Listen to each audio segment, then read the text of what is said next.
Hello, I'm William Rivera and welcome to my studio. Today we're going to talk about compressors. Actually, we're going back to basics so the new guys can understand what compressors do. Later, we're going to review a couple of clips and see what a compressor can do for your drum track.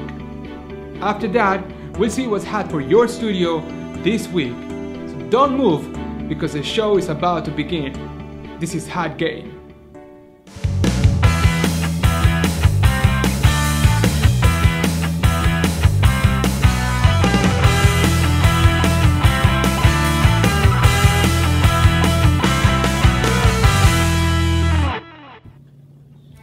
Okay, let's talk about compressors.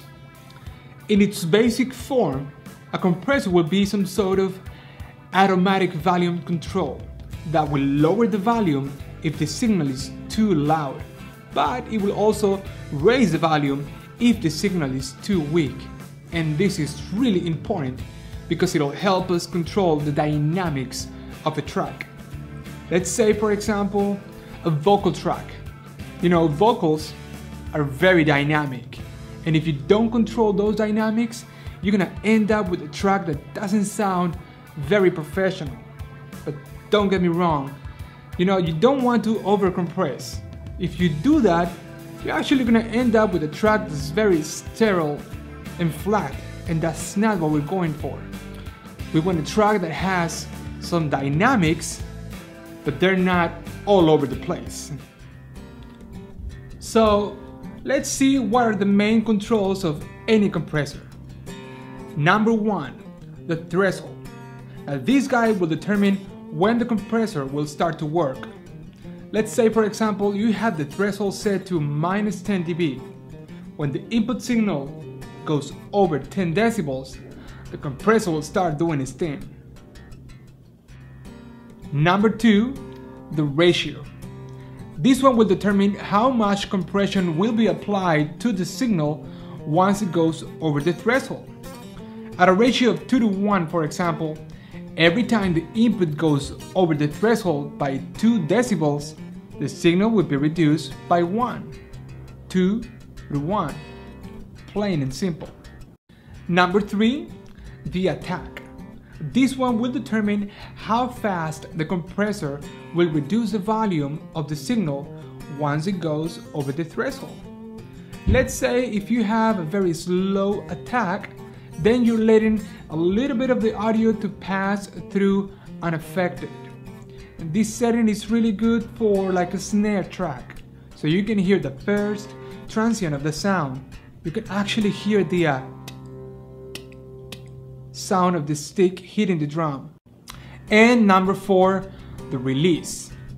This one will determine how quickly the volume goes back to normal once the signal doesn't go over the threshold anymore. For example, if you have a really quick release, you can actually hear the volume going up and down, and that creates a very cool effect that they call breathing. It sounds really good on drums.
So there you have it. Those are the basics of any compressor. You know, I think that if you use it the right way, the compressor can be one of the best tools you have in your studio. So go ahead and experiment, use it, listen to the sound until you get it. And more importantly, have fun with it. Okay, let's see what's hot for your studio this week.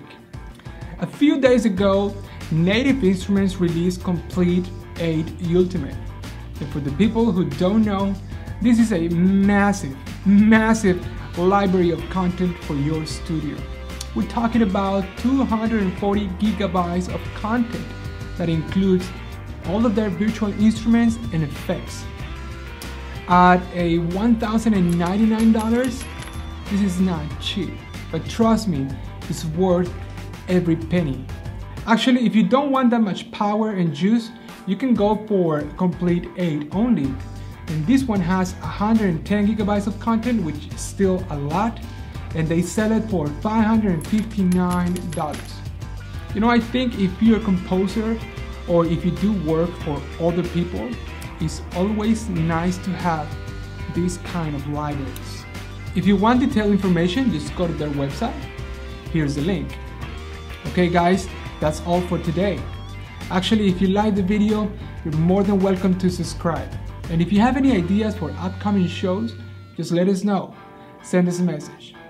Thank you so much for watching, and I'll see you next time.